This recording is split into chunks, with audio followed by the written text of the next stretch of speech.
Hi, Steve Saylor here, and I'm going to talk about my experience playing the Concord beta this past weekend and how accessible it is. First off, I want to be able to give my overall thoughts. I think Concord can be really fun, especially when you have a pretty good squad together. As a Destiny fan, it definitely has that sort of Destiny combat with first-person shooters, and it has that kind of nice flow with the different sort of jumping and the different types of weapons that you have. So it has that Destiny FPS feel, but what I like as well is that it's more than just a typical hero shooter. A lot of people have been concerned about whether this is going to be an Overwatch clone, and I can probably confidently say it is not.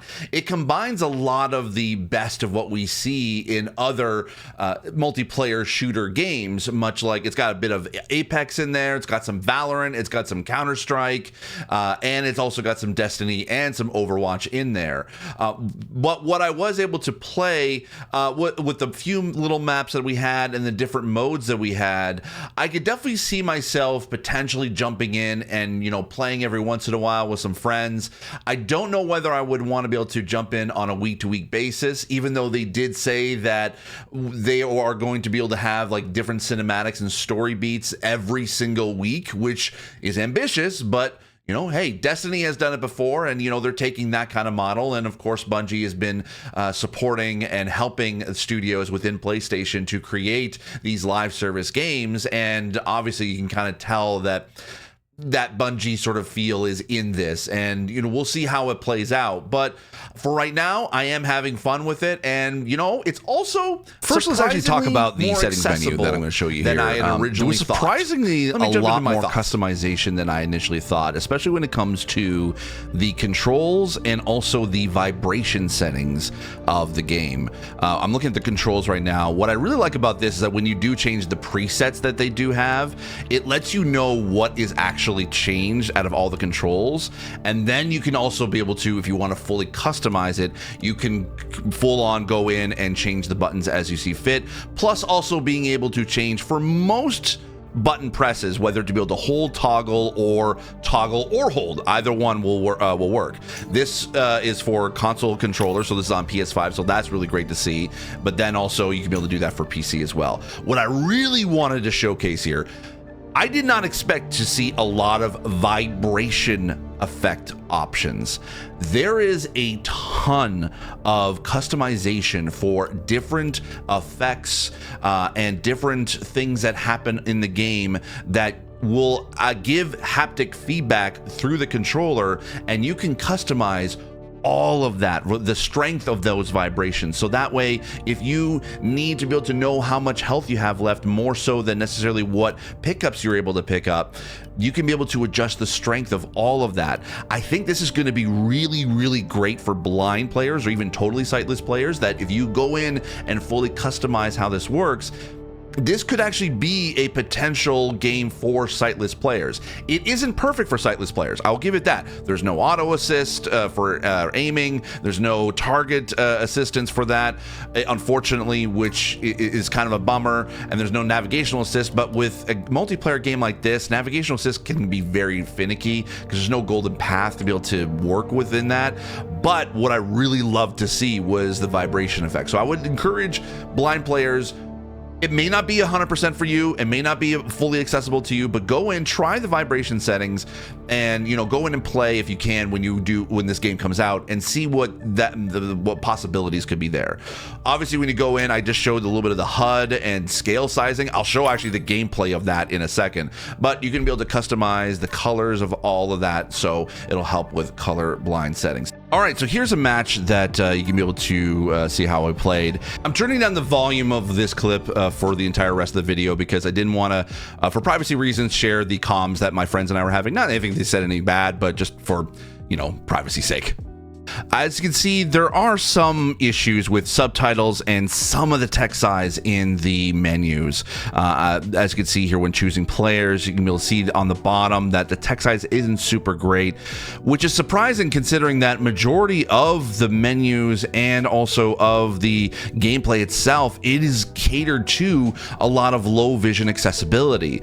So hopefully maybe that might be something they can be able to adjust in the future, where text size can be something that they can adjust overall for menus. Speaking of menus, there unfortunately is no menu narration, which is a shame because I think that it would definitely also add more for sightless players than just the vibration settings that I talked about. But if you look at here, this is where I think it really shines for low vision. This is the HUD at the largest size setting. This is the largest HUD I've seen in any shooter game, or probably any game like I've played in a very long time. I generally actually use Star Wars Jedi Fallen Order as sort of a good example of when you can be able to increase the largest size to a massive degree.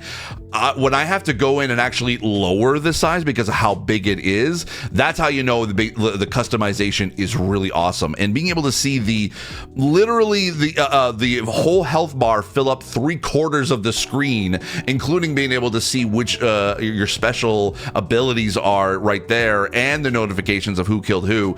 This was by far my favorite part of the entire game, was just how much that the HUD, yes, it's very large and can be an issue with some players if you're trying to be able to find any of the enemies around you, and it does limit your view. But for me, this was perfect. It didn't feel like the HUD was getting in the way.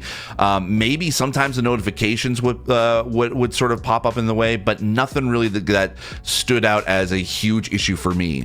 One thing I love too is that this is by default, is that all of the characters have a colored outline around them.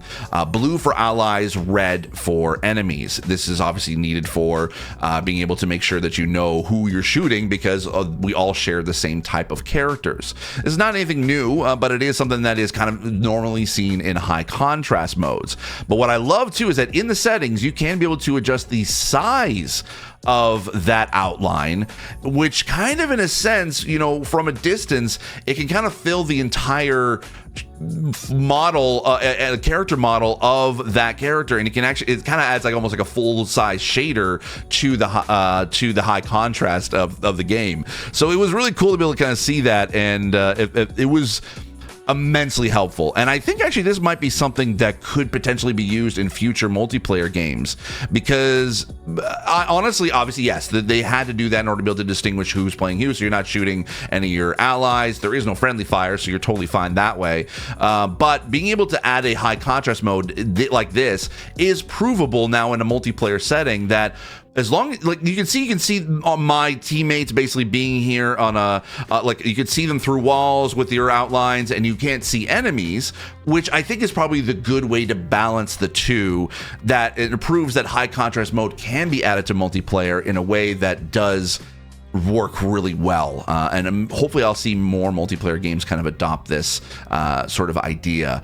But yeah, I think probably again the biggest issue is in some of the text size for the menus, lack of the menu narration and for blind players, and also the subtitle settings as well. There is not a lot of subtitle settings right now. There's speaker tags, and there's a bit of like a gray background to the subtitles, but the biggest problem is that there's no adjustment for size, and also it pushes it all the way down to the far bottom of the screen, similar to like Marvel's Avengers when they had it there.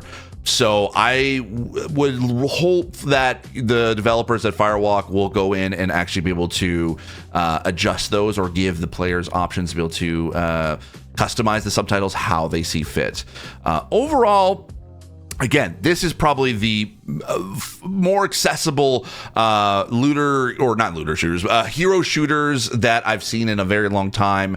I am excited to be able to see more, and hopefully with player feedback that more will be added to even add that extra bit of accessibility that is desperately needed for especially for sighted players and for deaf and hard of hearing players. But overall, I liked what I saw. I think this is great, and I'm excited to be able to see where this goes. So thanks so much for watching. I'll see you in the next video. Bye-bye.